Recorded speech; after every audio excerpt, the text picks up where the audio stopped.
Hello friends, and welcome back to my channel where I discuss all sorts of topics surrounding mental health, intuitive eating, body positivity, and other fun stuff. Today I will be discussing ADHD and the struggles that often go along with it that aren't often talked about, especially as an adult. My videos are usually based off of my own experiences and research, so if you relate to something I say, definitely let me know. And don't forget to like this video and subscribe. Let's get started.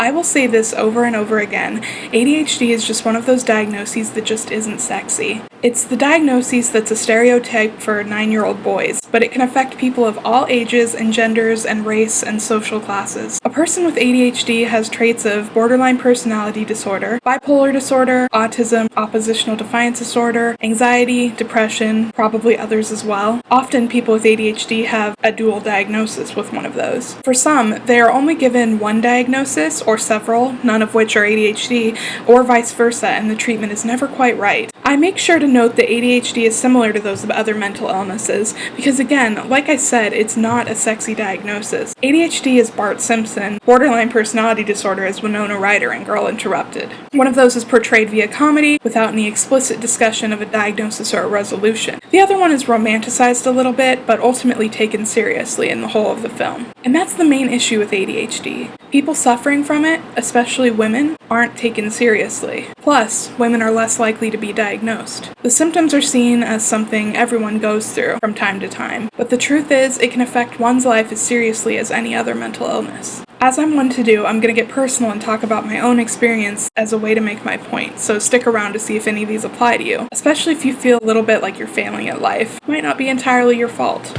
Hi, I'm editing here, and I noticed that I'm conveying ADHD as inherently very negative, which indicates a lot of internalized ableism, and I just wanted to make note that when I talk about it negatively, it's more in terms of functioning in our current society that makes it difficult to have. I want to note that there are also some positives to ADHD, such as creativity, multitasking, thinking outside the box, and many others. So first I want to talk about how ADHD affects relationships. It can affect both personal, like friendships, and also romantic relationships. One thing that might be difficult for partners in a romantic relationship or friendships where one of them has ADHD is the experience of rejection sensitivity dysphoria. RSD, in my experience, and also per some definitions, means that the slightest hint of disappointment, anger, frustration, anything that's slightly negative from the other person, or even something that isn't negative but is perceived as negative by the person with ADHD, can send that person with ADHD into a tailspin, convinced that their friend or partner hates them, and they will get angry and they get very upset. And it's just not a fun thing at all. It's a really high reaction to something that isn't a big deal to normal people, but to us with ADHD, it feels like the end of the world. I know when I've experienced rejection sensitivity dysphoria, it will be at the slightest message, if a message didn't have a smiley face, or it can be something as small as someone not responding in the exact right tone. I know my partner's gotten frustrated when I get annoyed at his tone when he didn't mean anything. It's kind of like overthinking, but it's a little bit more intense. I think probably people with anxiety experience this too, but it's something that leads to cutting yourself off from friends and they don't know what they did wrong, or cutting yourself off from your romantic partner. Maybe some people with ADHD experience breaking up because they think something was wrong, and it causes people to isolate themselves and think that they're unworthy, and in reality the thing that happened wasn't anything. So that can affect relationships pretty severely, romantic or friendships, and the other person will have no idea what they did wrong. And this is a big symptom in ADHD that I don't think enough people talk about, and other people with other diagnoses can have it as well. But when people think of ADHD, they think of Bart Simpson. They don't necessarily think of someone wanting to throw themselves off a cliff because someone didn't text them back in the right tone, if that makes sense. The other ways it can affect relationships is people with ADHD have lower dopamine, I believe, and they will go and try and seek it out in any ways. And one way this can be is through this need for excitement and taking risks, which is why I say it's similar to borderline personality disorder or bipolar, because sometimes that need for seeking dopamine can look a lot like mania in bipolar, or just that thrill-seeking behavior that borderlines experience. So one way this can affect relationships is in someone's sex life. People with ADHD can often get get bored and think that they're no longer attracted to their partner because their partner is not meeting their needs for a sex life, and the sex life has to get increasingly more and more complex and more risky or more exciting. And that's just not realistic necessarily for a lot of couples, and that can be really hard on the relationship. Another thing is communication can affect relationships a lot, obviously, because relationships are work, whether it's a friendship or a romantic relationship. You need to be able to communicate with your partner or friend. If you hear that noise, it's my dog chewing on a very loud toy, so I'm sorry, but communication is also a very big one. So in a romantic relationship, if you need your partner to work with you to get something done, especially if they're a new partner and you haven't quite figured out how to work around the ADHD, it can be really hard to have a partner who doesn't do what they say they're going to do. And kind of connected with the rejection sensitivity dysphoria, mood swings are a big thing, and another reason why I say it's like bipolar. ADHD people can experience strong mood swings, partially influenced by the rejection sensitivity dysphoria, and also partially due to the lack of dopamine and the seeking out of the happy brain chemicals and the risky behavior. And there's just a number of mood swings associated with having ADHD that can put a toll on a relationship. It can be really difficult. And speaking of mood swings and how that can play a toll on relationships, I kind of want to talk about how ADHD affects mental and physical health. So one reason, at least for me personally, that's just an annoyance is like internal hyperactivity. If people think I'm annoying to be around because I talk a lot, I know I'm a lot for introverts because I tend to want to be around them all the time and talk and talk and talk and talk and talk, and I do listen, but I don't get tired of being around people, which is more of an extrovert thing than ADHD somewhat. But I know that I can be like a lot and I have a lot to say, and I switch from topics really fast, and my brain is like lightning years ahead of where they're at, and so I'll suddenly switch from talking about, let's say, the beach, suddenly I will be talking about renting a home in the Sahara Desert or something. I don't know, that's a bad example, but how do I get from talking about a trip to the beach to renting a home in the desert? My point is that the internal hyperactivity, if it's annoying for you, if you are friends with someone with ADHD, it's so much worse to be trapped in my own head, and that causes a lack of sleep, overthinking, it causes anxiety, it makes it so that we can't relax and just have reflective, meditative time, which everyone needs, I think, for their own mental health. And so therefore us with ADHD, we tend to distract ourselves as much as possible. Similarly, I think it's becoming more common for people to have multiple distractions around them, like music playing while a TV show's playing while they're doing a third thing. But for people with ADHD, that's constant, common all the time. And so it's just really exhausting to be in your own head all the time. And that can make you feel really depressed, in my opinion, to feel annoying to those around you and to feel annoying to yourself. That affects your self-esteem pretty severely. And speaking of self-esteem and also relationships, which we've already talked about, but speaking of self-esteem and relationships, one thing I've personally experienced is in a workplace or with others that I am the funny friend. Like I'm like the clownish friend who says dumb things to make people laugh, even though the problem is that I don't realize what I said was dumb. And so that can hurt my self-esteem. I don't mind if people think I'm funny, that's fine. But sometimes I'll say a thing with total sincerity and people think that I meant it on purpose and to be funny. So that can be kind of hard because you're like, well, I don't mind having friends who think I'm funny, but also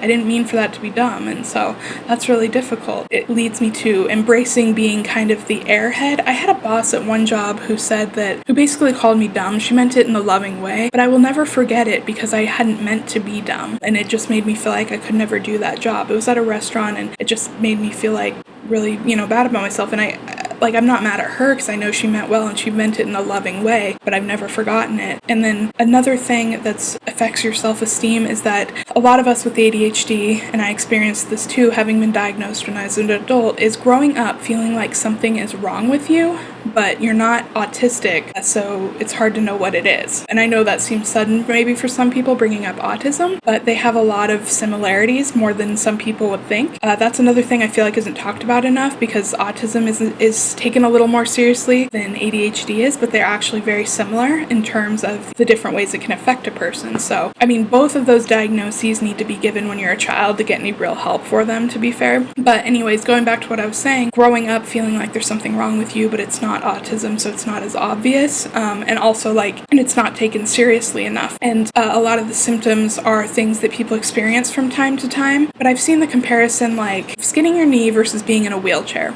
Skinning your knee hurts, and it might make that leg a lot more difficult to work on, but if you see someone in a wheelchair, if you have a skinned knee, you're not going to compare the two because they're obviously different. And just because some people experience forgetfulness or feel sad because someone hurt their feelings, like with the rejection thing, and sometimes someone feels hyper or they overthink, that's not the same as having ADHD. But the problem is that because it looks similar to things a lot of people experience, it's just not taken as seriously as it should be, especially if you get diagnosed as an adult, as I was. I have learned from my therapist and other mental health professionals that the treatment isn't given, the same treatment's not given to people who get diagnosed as an adult. Now I want to talk about how ADHD affects job opportunities. And this is going to kind of start sort of weird, but I remember watching a TED Talk about ADHD, about how supposedly we used to be the hunters of like the tribes and things like that. I'll link it below.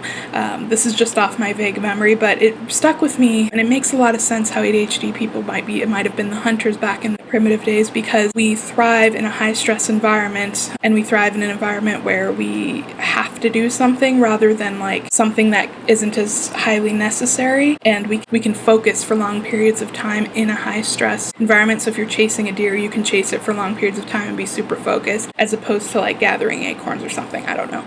But that means that in this modern world, I think humans in general aren't meant to function in the world as we have it, but especially people with ADHD. I think people with ADHD are just more prone to behaving or having their mind less adaptable. I think people with ADHD are less adaptable to our capitalist world, which would be most of us, but again, people with ADHD, it's like just less prone to adjusting to it. Some people can work a job for 60 years and they don't like it, but they're able to do it. People with ADHD are less likely to be satisfied with that, and so therefore it's hard to work jobs, and that leads into how ADHD affects career opportunities, because we're often not happy with a job for more than a few months, and more so than most. Like I said, some people will have a job and keep it for 20 years, 40 years, 60 years, and even if they hate their job, they're not going to quit because they just go and do it and they have to make money. But people with ADHD will get to the point where they cannot stand it and will leave after a very short amount of time. For me, it's usually 6 to 9 months, and that can affect long-term career opportunities, which is extremely frustrating because, of course, we want to feel like we're good at something,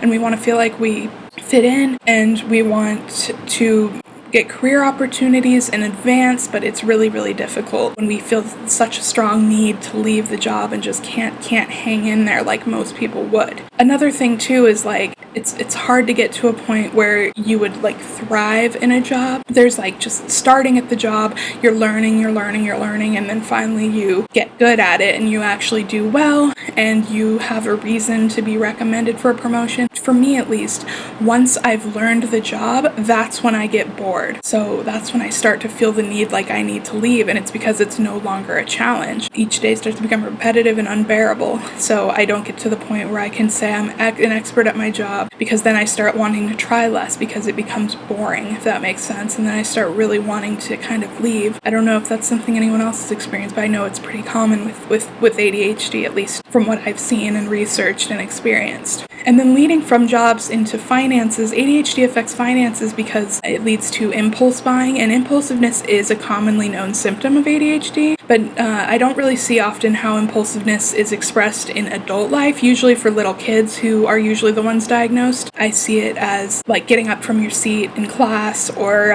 hitting other kids on the playground, stealing, it expresses itself like that in kids and teens. But as adults, if someone sees a woman who's like addicted to shopping or something like that, they're just going to think, oh, it's a woman, blah, blah, blah, addicted to shopping. At least in my view, that's why it gets dismissed. But I know that for me, sometimes I have impulse problems when it comes to convincing myself I need something, because I get hyper fixated on it, and so I do a lot of impulse buying, and later on I never touch that thing again. That costs a lot of money to change your interests every few months, and it's not something that's talked about enough. Like, I can sit through a meeting as an adult. I figured out ways to fidget with stuff or do whatever I have to, but in terms of like impulse buying or wanting all of a sudden to just up and ruin my life and go live van life or sell my house and move to a completely other state, I can't trust myself to just be happy where I am because of my impulsive urges, even though there's nothing wrong with my life. Or again, on a smaller scale, the impulse buying thing. And then of course the ADHD affects time management, because if you're not interested in something,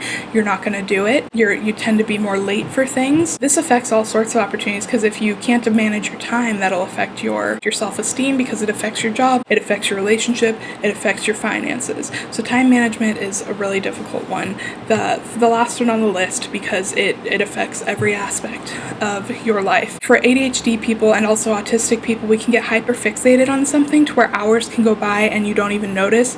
All of your other responsibilities fall away and you're just focused on this one thing, researching something that's unrelated to anything else in your life because you just suddenly wanted to do it. And that affects a lot of things. But then on the other hand, if there's something you're not interested in, you'll never get it done. And with that comes guilt and shame, because why can't I just do it like everyone else? I need to get this thing done. So that can also, affect school, relationships, jobs. So that is why that's the last thing I talked about. Anyway, I probably might talk more about ADHD because that's something that affects a big part of my life and it's something I'm really interested in. So there might be more videos like this. But if there's something you related to, let me know down below whether you have ADHD or not, and let me know how that's affected your mental health and what you do about it. I really look forward to hearing from you, and I really enjoyed talking to you guys today. So please remember to subscribe, like the video, and comment below if you relate to anything that I said. Bye.